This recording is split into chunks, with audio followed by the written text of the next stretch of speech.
রাতভর টানা বর্ষণ, জনজীবন ভোগান্তিতে, সমুদ্র বন্দরকে ৩ নম্বর সতর্ক সংকেত। তথ্যভিডিও চিত্রে পটুয়াখালী থেকে আমাদের প্রতিনিধি।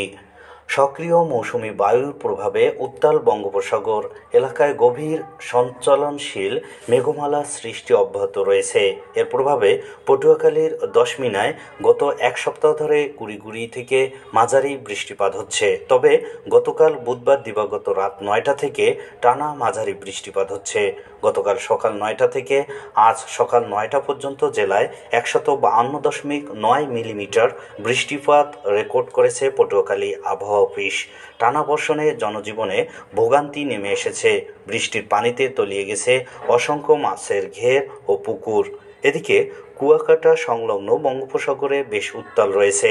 উপকূলীয় এলাকা জুড়ে ঝোড়ো হাওয়া বয়ে যাওয়ার শঙ্কায় পায়রাসহ সব সমুদ্র বন্দরকে ৩ নম্বর স্থানীয় সংকেত দেখিয়ে যেতে বলা হয়েছে। সকল মাছ ধরার ট্রলার উপকূলের কাছাকাছি থেকে সাবধানে চলাচল করতে বলা হয়েছে।